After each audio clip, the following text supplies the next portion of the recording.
अवाजी समातुन ताईं radio voice of Sindh London.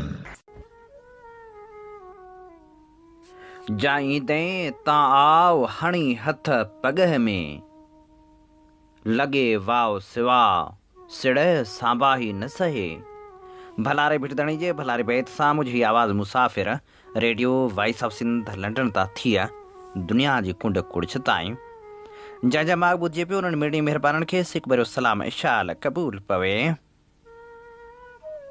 30 मार्च 2025 आचार्य जे ॾींहुं प्रोग्राम सोच वीचार साण करे आऊं अवां जी ख़िदमत में हाज़ुर अवां जो पंहिंजो मेज़बान हबीब लगारी। प्रोग्राम जी शुरूआत में अवां लाइ इहा ई दुआ त शाल जितो जो असुख सलामती सां हुजो, कॾहिं बि ॾुखियो ॾींहुं न ॾिसो ऐं कॾहिं बि अवां जूं मुर्कूं मेरियूं न थियनि। दुनिया जी कुंड कुड़छ में जिते बि रहो सिंध लाइ, सिंध वासियुनि लाइ ऐं दुनिया जे मसरूम माण्हुनि लाइ जा खोड़ींदा रहो। शाल अवां जा ख़्वाब तइबीरनि सां लाऊं लही सघनि। सऊदी अरब समेत केतिरनि ई मुल्कनि में अॼु ईद मल्हाई पई वञे, जॾहिं त इहो बि इम्कान ज़ाहिर कयो वियो आहे त सुभाणे पाकिस्तान में बि चंड नज़र अची वेंदो ऐं सुभाणे सिंध वासी बि ईद कंदा। पर ईदूं धरती सां हूंदियूं आहिनि, ईदूं पाणी सां हूंदियूं आहिनि, ईदूं वसीलनि सां हूंदियूं आहिनि।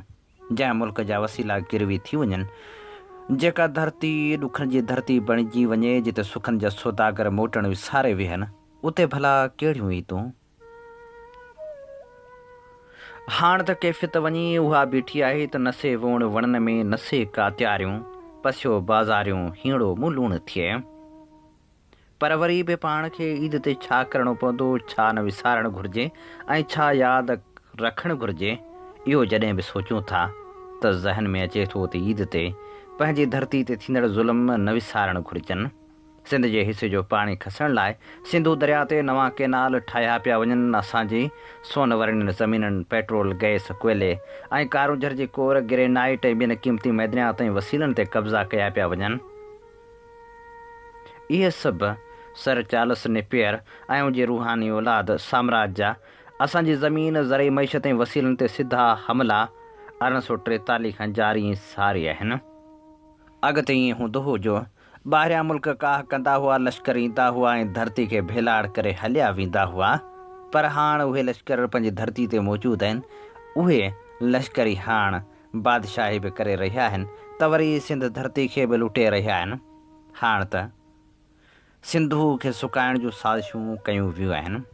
उहो सिंधू दरिया जंहिंजो पाणी जाम शोरे ताईं पहुचंदे पहुचंदे ख़तमु थी वञे थो ऐं डाउन स्ट्रीम ताईं पाणी नथो पुॼे।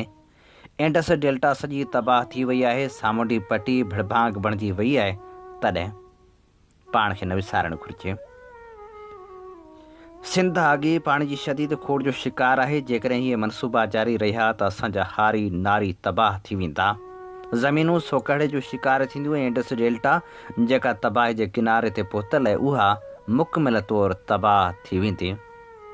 डेल्टा वटि पाणी जो छोड़ न हुजण जे करे बदीन, ठठे ऐं कराची खे समुंड वालारींदो वेंदो। उनखां अॻु बि चिश्मा, जहलम लिंक ते असां सां विसाहघाती कई पई वञे।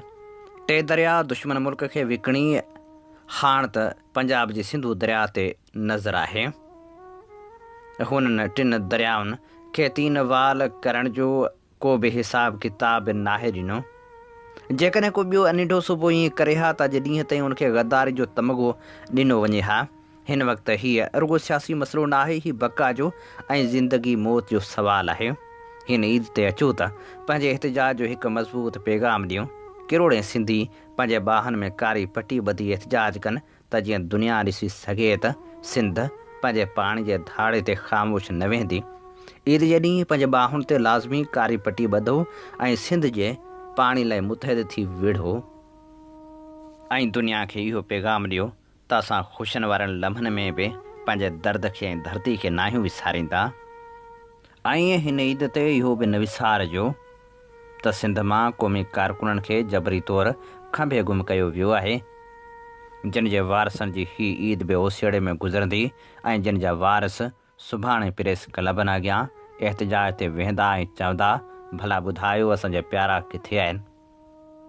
नसीराबाद जे घटनि में राति जे रज़ड़नि हथां मारिजी वियल हिदायत लोहार खे बि न विसारिजो, छो त हूअ सिंध जो उहो सिपाही हो जंहिं सिंध जी सुजाॻी जा सॾ वरणाया ऐं उन्ही जे ॾोह में ई मारियो वियो। हिन ईद ते उन मसलूम अमड़ खे बि न विसारिजो जेका अॼु बि प्रिया कुमारी जी आमद जी मुंतज़र आहे, जेका अॼु बि दर जे खड़के ते वाजाए थी ऐं पुछे थी त मुंहिंजी प्रिया किथे आहे। बदअमनी जे करे धरती छॾे वियल उन्हनि असलोकन रहवासियुनि खे बि न विसारिजो जिन लाइ हिन सिंध जूं घटियूं तंग कयूं वियूं। बदअमनी जी बाह जंहिंजे ख़ानदाननि खे जॾहिं साण लॻी त हूअ वतन मां जलावतन थी विया। हिन ईद जे ॾिहाड़े ते कंहिं इक़्तिदारी वॾेरे जी हाज़िरी भरण खां अॻु में इहो ज़रूरु सोचिजो त गदारनि खे एतिरी अहमियत नाहे ॾिबी ऐं उन जूं हाज़िरियूं नाहिनि भरपियूं।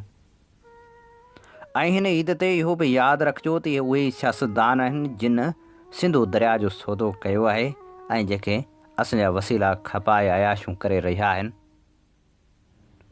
धरती खे दिलि में रखिजो ऐं धरती लाइ जा खोड़िजो त जीअं सिंध सुखी ऐं सताबी थी सघे।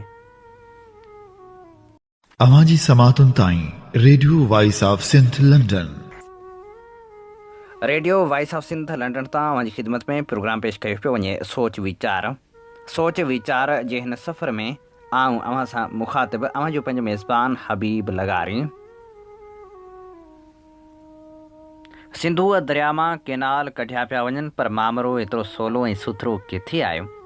जॾहिं धरती धणी जाॻंदा आहिनि तॾहिं सिंध दुश्मननि खे लिकण लाइ जाइ बि नाहे मिलंदी। कैनालनि जे मसइले ते सिंध में पीपी खे पंहिंजी सियासत बचाइण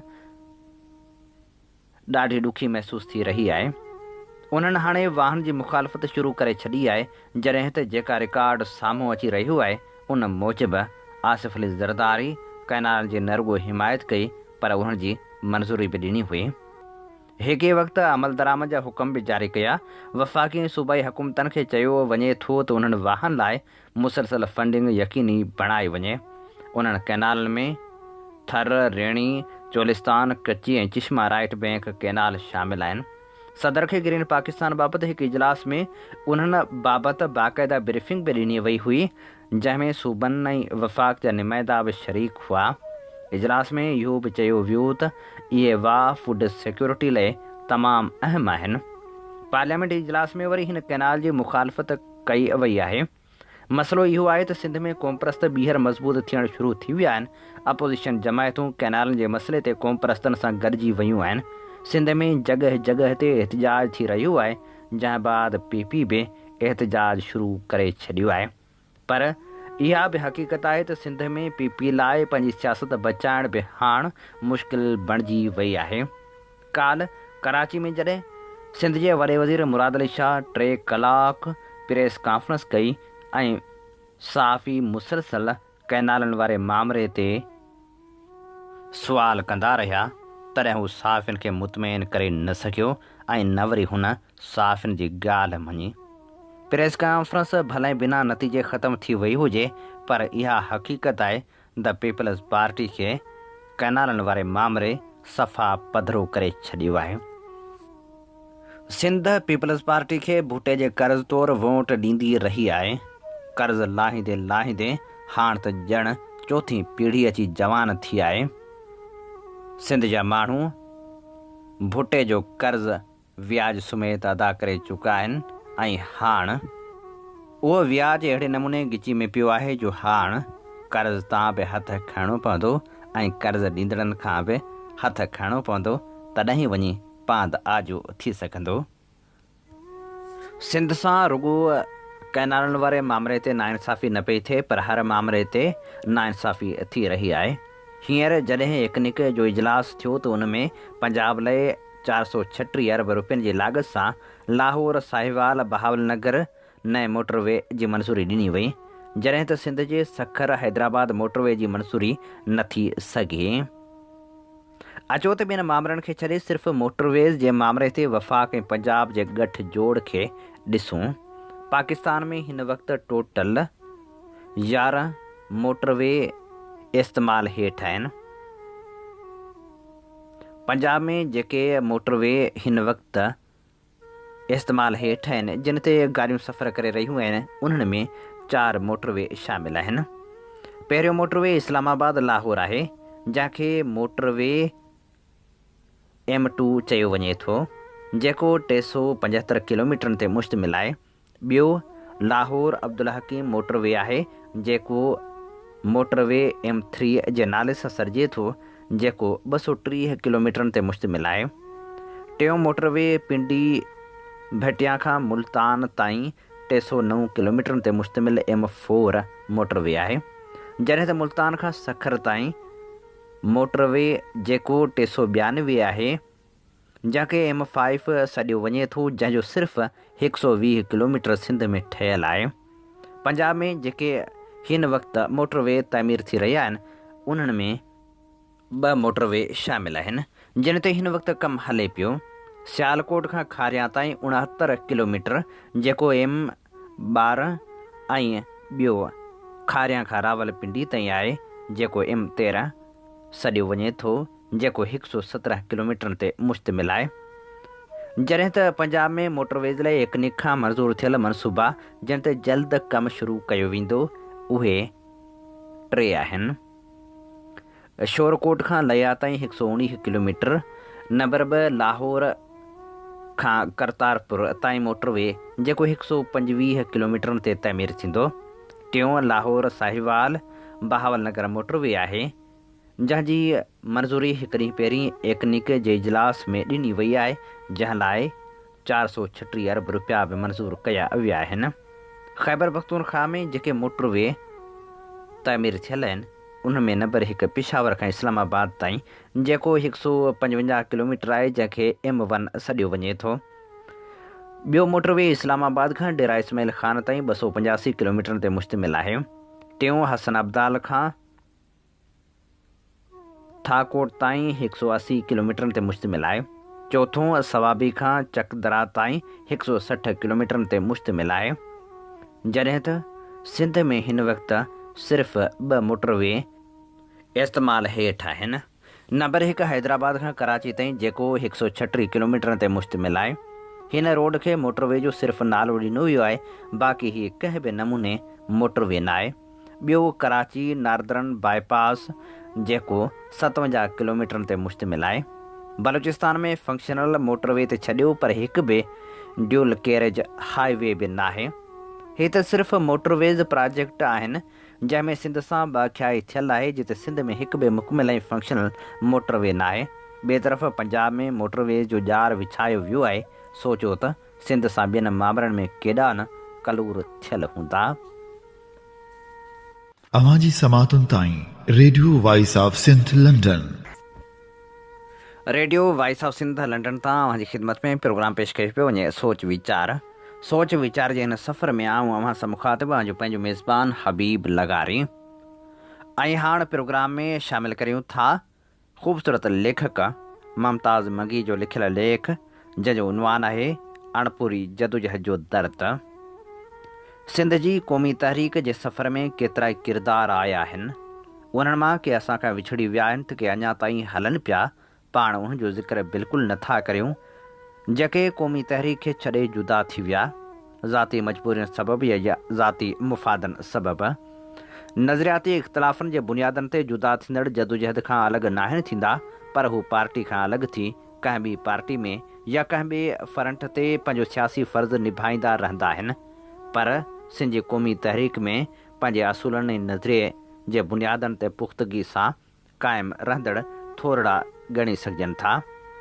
सिंध जी क़ौमी तहरीक कहिड़े दौर में ऐं कहिड़े वक़्त खां शुरू थी उहो तारीख़ जो तमामु घणो तहक़ीक़ी कमु आहे। पर हिन रियासत जे क़ाइमु थियण खां पोइ सिंध जी क़ौमी तहरीक जो फ़िक्र नज़रियो ऐं सियासी पार्टी घणण जो अमल साईं GM सैद खां शुरू थिए थो जंहिंजी पूरी ज़िंदगी उन नज़रिए ॾियण खां पोइ क़ैद ऐं बंद ऐं नज़रबंदियुनि में गुज़री। संस किरदार फ़िक्र ऐं जदोजहद सिंध में एॾी वॾी तब्दीली आंदी आहे जो अॼु जेकॾहिं क़ौम परस्ती जो तस्वुरु करण सां ई साईं GM सैद जो नालो उभरी ईंदो। उहो रुॻो हिते ई न पर ग़ैर मुल्की सहाफ़ी या मुहक़िक़ या कोई सियासतदान जेकॾहिं सिंध ते ॻाल्हाईंदो त उनजो फोकस साईं GM सैयद ऐं संस तहरीक ई रहंदी। साईं GM सैयद जी सियासी तहरीक जीए सिंध जे नाले सां त आहे, पर अमली तौर ते त पार्टी जो बुनियादु जीए सिंध मुहाज़ खां शुरू थिए थो। अब्दुल ख़ालिक जूणे जो सिंध जी उन क़ौमी तहरीक जो अहिड़ो मज़बूत ऐं बाशऊर किरदारु आहे जंहिं पंहिंजी ज़िंदगी सिंध जी क़ौमी तहरीक लाइ वक़्फ़ करे छॾी।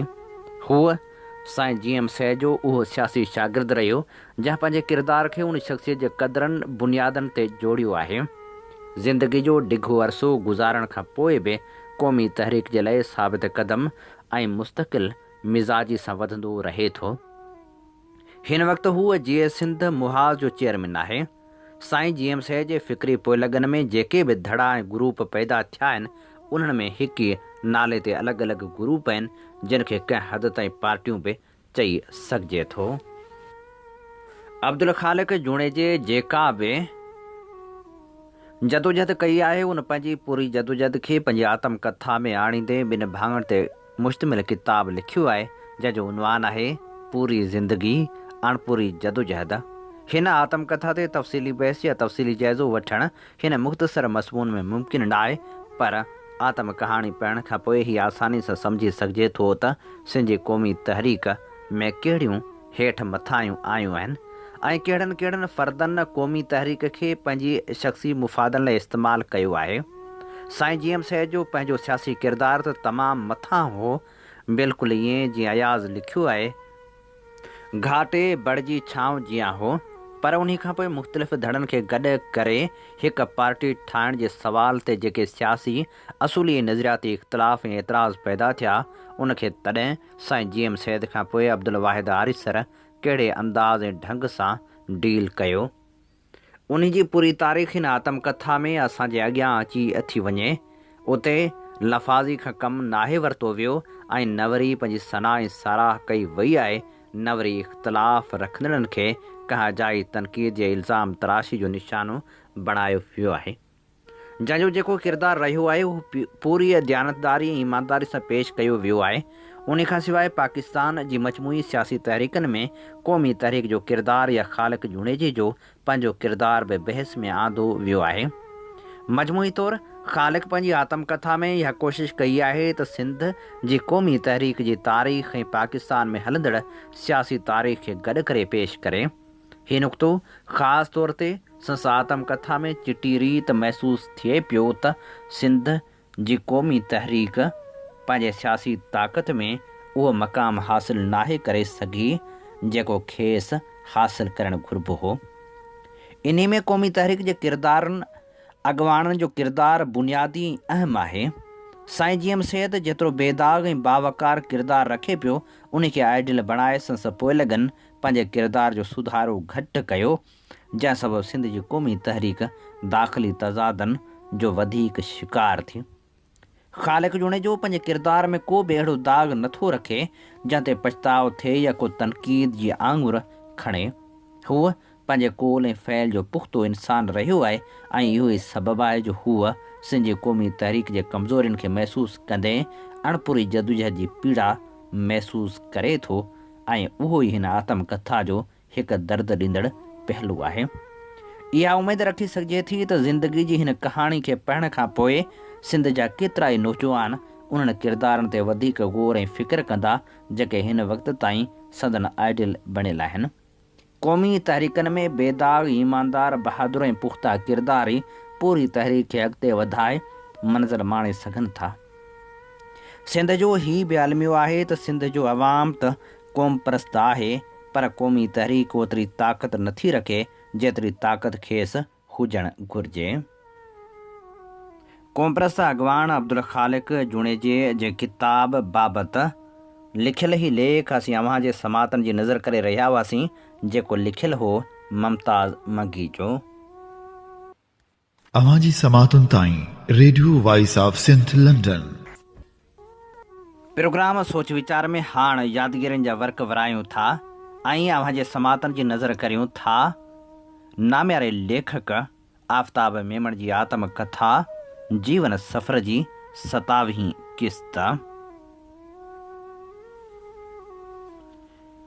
सिंध सेक्रेटरीट में डिप्टी सेक्रेटरी हुअमि त सागड़ ज़िले जे डिप्टी कमिश्नरी जो कुणो मुंहिंजे नाले निकितो। हिकु ॾींहुं अब्दुल सलाम थईं मरहूम जो फ़ोन आयो। साणुसि मुलाक़ात ऐं न्याज़मंदी कुझु अरसे खां ई हुई, पर ईअं लॻंदो हो ॼण अलाए जे केतिरी पुराणी आहे। मिलण लाइ चयाईं। शाम जो जॾहिं मिलणु थियो त चयाईं, अदा असां सागड़ में डिप्टी कमिश्नरी लाइ तुंहिंजो नालो ॾिनो आहे। कंहिं बि धुर खे एतिराज़ कोन्हे।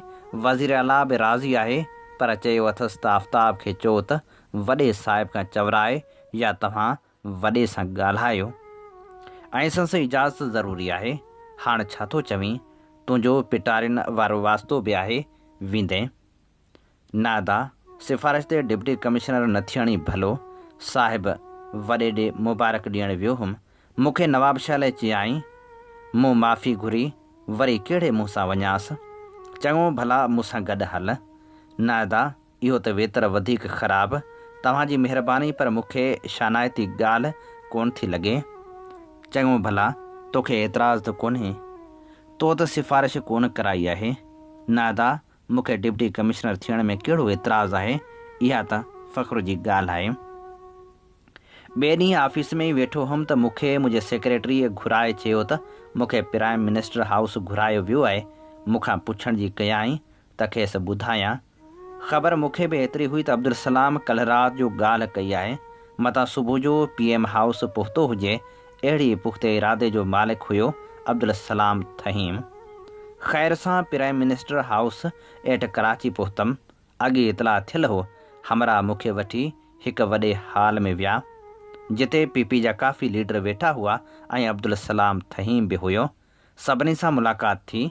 अब्दुल सलाम कंहिंखे चयो त अंदरि ॿुधायो। फ़ौरन ई माण्हू वापसि आयो ऐं असांखे अंदरि वठी वियो। अब्दुल सलाम थहीम वेंदे ई ज़रदारी साहिब खे अर्ज़ु कयो, साईं पाण धणी खां ई पुछो। मूं ॾे ॾिसी मुश्किंदे चयाईं, तव्हां नेठि सागड़ वञण जो फ़ैसिलो कयो आहे? साईं मूं नवाब शाह लाइ पहिरियां बि माफ़ी वरिती हुई। छो? साईं कुझु त ज़ाती सबब आहिनि। ॿियो अलाए जी छो डपु थो लॻे त कुझु महीननि में ई तव्हां मूंसां नाराज़ थींदा। कुझु मुंहिंजी तबियत बि अहिड़ी आहे। बादशाहनि जे अॻियां फज़ीलत ऐं तरीक़ो हालत जो बि कोन अचे। खिली माठ कयाईं। इजाज़त वरितीसीं। ॿिए ॾींहुं मुंहिंजो ऑर्डर डिप्टी कमिश्नर सागड़ तौरु थियो, जिते मूंखे काज़ी मोहम्मद अयूब, जेको मूंखां हिकु बैच सीनियर हुयो, खां चार्ज वठणी हुई। काज़ी साहिब खे फ़ोन कयमि। चयाईं त भले सुभाणे ई अची वञो। मूंखे चयो त इहो नामुनासिबु आहे। आउं 3 ॾींहं ईंदमि। फ़ोन करे वालिद साहिब खे ॿुधायो। घर वारी ऐं अमां खे ॿुधायमि। बाबा प्रोग्राम जो पुछो। मूं चयो त परीं मंझंदि निकिरंदमि। चयाऊं त राति मिरपुर ख़ासि रही ॿिए ॾींहुं सागड़ निकिरी वञिजो। 2 ॾींहंनि खां पोइ जॾहिं राति जो मिरपुर ख़ासि पहुतुसि त राति जो मानी खां पोइ बाबा साईं मूंखे पंहिंजे कमरे में वठी वियो ऐं चयाईं, बाबा ज़िले मजिस्ट्रेट खे सभ खां पहिरीं पंहिंजे इलाइक़े जे माण्हुनि जी ख़बर हुअणु खपे। अंग्रेज़ त पुलिस थाणे ते जे 28-30 रजिस्टर लिखणु लाज़िम कया हुआ। तिन में मुज़ज़िन कबीलनि, कुटुंबनि, अशराफ़नि, चोरनि, लोफरनि सभ जे बारे में रजिस्टर हुआ।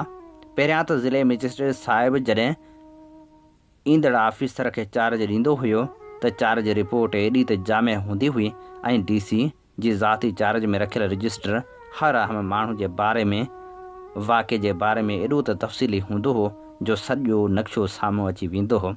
पर हाणे सियासतदाननि फ़ौजी कामोर खे लॾे ज़िले जी इंतिज़ामिया सरबराह खे टपाली बणाइण में का कसर कोन छॾी आहे। पोइ बि अञा काफ़ी कुझु आहे, जंहिं करे ही निज़ाम हले पियो। जी बाबा, साईं ॿुधां पियो। बाबा मौजूदा ज़िलो सागड़ सिवाइ टंडे आदम, शहदादपुर ऐं सिंजोरे जे हिकु हिसे जे पुराणे ज़िले थरपारकर जो हिसो रहियो आहे।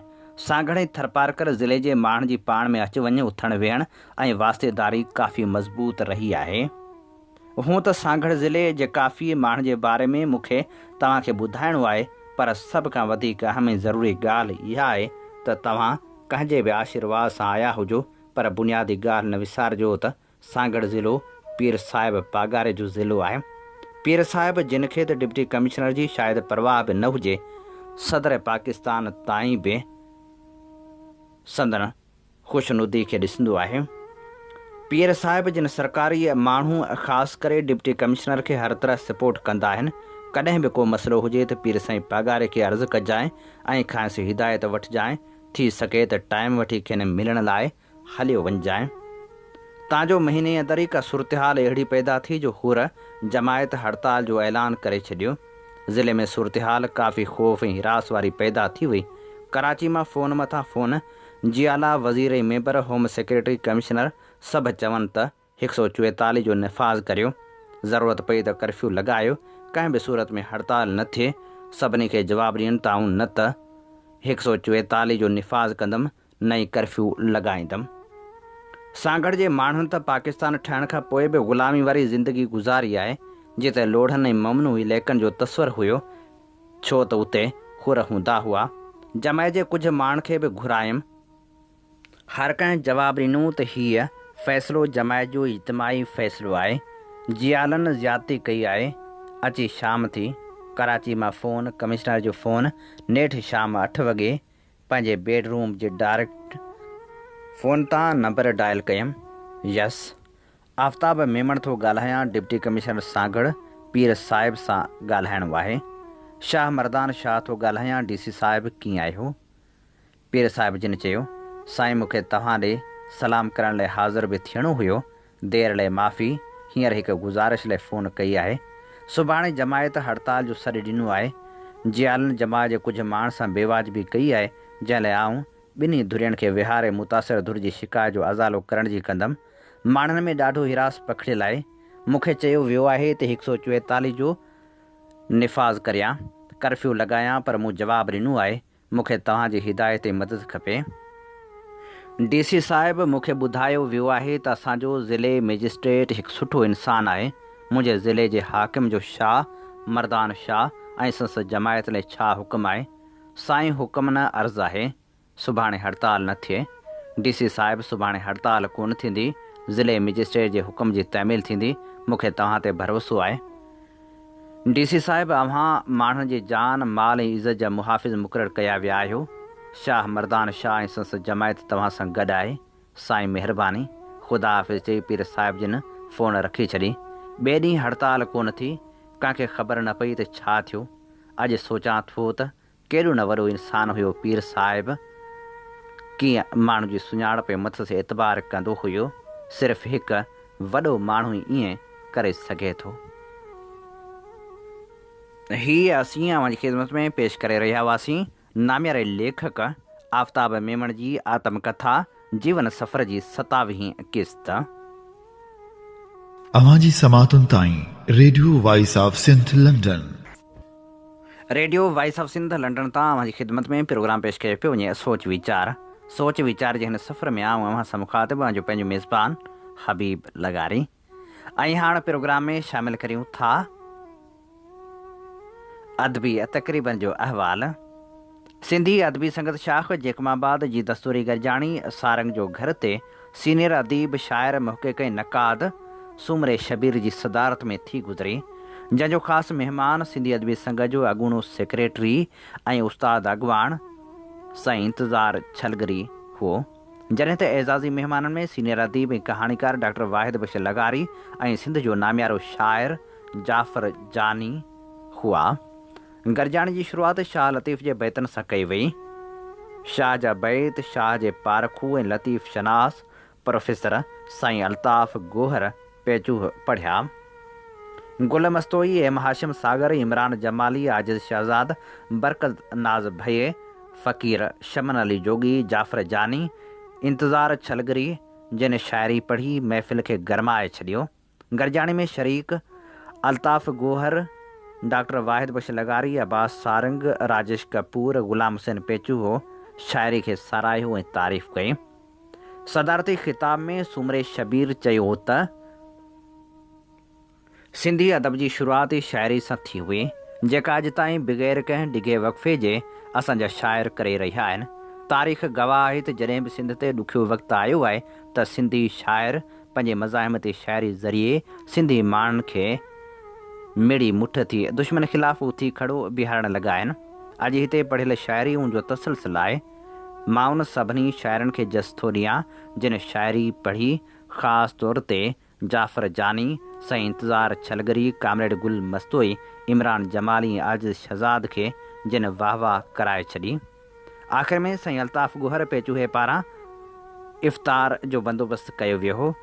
गॾिजाणी जी कार्रवाई सेक्रेटरी गुल मस्तोई हलाई। हीअ असीं अवां जी ख़िदमत में पेश करे रहिया हुआसीं अदबी तक़रीब जो अहवाल। पीपल्स पार्टी सां वास्तो रखंदड़ सीनियर अॻवान सैयद ख़ुर्शीद शाह कैनालनि वारे मामले ते ॻाल्हाईंदे चयो आहे त निढड़े इशू ते साज़िश कंदड़ मुल्क खे कमज़ोर करणु चाहिनि था। ख़ुर्शीद शाह जी नज़र में जेको निढड़ो मसइलो आहे उहो तमामु वॾो मसइलो आहे। वक़्त जा हुकुमरान जंहिंखे सम्झण लाइ अलाए छो तयार ई न आहिनि। नामियारो शाइर महर डिबाई लिखे थो, शाह साहिब 7 करोड़ सिंधियुनि जी ज़िंदगी जो मसइलो आहे। जॾहिं कंहिंजी फ़ौतगी थी वेंदी आहे तज़ियत लाइ माण्हू ईंदा आहिनि, भले खणी फ़ौत थींदड़ पंहिंजे मुकमल दुनियावी उमिरि गुज़ारे चुको हुजे, भले खणी घर जा भाती बेज़ार हुजनिसि, पर पोइ बि इख़लाक़नि रिवायतनि सोगवारनि खे आथत ॾिबो आहे, उन्हनि सां अफ़सोस कबो आहे। का बि अहिड़ी ॻाल्हि नाहे चइबी जंहिंसां सोगवारनि जी दिलि आज़ारी थिए। पर जेकॾहिं अहिड़ी ॻाल्हि त ख़ैर आहे जे भला मरी वियो त छा थियो। अहिड़ी ॻाल्हि सां या त सोगवार उथारे छॾींदा या ॿिन्ही हथनि सां निराड़ वारो ॾंडो ठोकींदा। बरंदी ते तेल हारींदड़ अहिड़ा लफ़्ज़ अदा कंदड़ कंहिं बि तरह इज़तदार कोन चइबो। पीपल्स पार्टी जे पुराणे जियाले ख़ुर्शीद शाह जो ही बयानु ॿुधी हैरत सां गॾु सिंध ऐं सिंधी क़ौम जी बदकिस्मती ते हियांव थो फाटे। यकीनन सिंधी क़ौम खां को वॾो गुनाह थियल आहे जंहिंजी सज़ा दिमाग़ खां पंध सियासतदान जी सूरत में मिले पई। 7 करोड़ सिंधियुनि जी ज़िंदगी ऐं मौत जे मसइले खे निढड़ो इशू चइजे। असांजे नस्लनि जी बका, असांजो जियापो, असांजी शहरग सिंधू दरिया आहे। शाह साहिब इहे लफ़्ज़ चवंदे तव्हांजे ज़मीर थोरड़ी बि लुछ पुछ कोन कई। असां ॼाणूं था तव्हां जूं ज़ुबानूं मुंडियल आहिनि। अव्हीं खसी थियल सियासतदान आहियो, सो खसी थियल ढो केॾो बि थुल्हो थंभरो छो न हुजे, पर उनखे सिर्फ़ु कुही खाए सघिजे थो। सो तव्हां खाई खाई थुल्हा थी पिया आहियो, पर तव्हांखे कुही खाए बि नथो सघिजे। अव्हांजो पेट भरियलु आहे, अव्हांजो औलाद पेरनि ते बीठल आहे। असां ॼाणूं था त अव्हांजो सिज लथल आहे, पेर क़बर में पिया लड़कनि। तव्हां हाणे थकिजी पिया आहियो, रस्मनि सियासत पिया कयो ऐं पार्टी क़यादत खे ख़ुशि करण ऐं मिड़ई पाण वणाइण लाइ बिना सोचण जे ऐं अक़ल ॾाहप खां ख़ाली बयान पिया उछलायो। पर सिंधी क़ौम खसी नाहे थी। असां सम्झूं था त हिन वक़्तु सिंध में केर बि सियासत कोन पियो करे, बल्कि सिंध खे माउ सम्झंदड़ ग़ैरतमंद पुट पंहिंजो फ़र्ज़ु निभाए रहिया आहिनि। धरती जो पंध त आशिकी करे सघंदा आहिनि, पर तव्हां कोन सम्झंदो। हीउ इश्क जो पंध आहे जिते सिरनि जा सौदा थींदा आहिनि, सियासत न। हिन मुल्क में सियासत धंधो थी चुकी आहे जेका अव्हांजी क़यादत पई करे। असां सम्झूं था त अव्हां सिंधू ते धाड़े खे निढो इशू चई धाड़ियल पंजाब जो साथ ॾियो पिया, जेका सिंधी क़ौम ऐं सिंध माउ सां गदारी था सम्झो। आख़िर में असां मुतालबो था करियूं त तव्हां असांजी ज़िंदगी मौज जे मामले खे निढो इशू चई ठठोल कई आहे, 7 करोड़ सिंधियुनि जी दिलि आज़ारी कई आहे। इन करे पंहिंजे चयल लफ़्ज़नि जी सिंधी क़ौम खां माफ़ी वठो।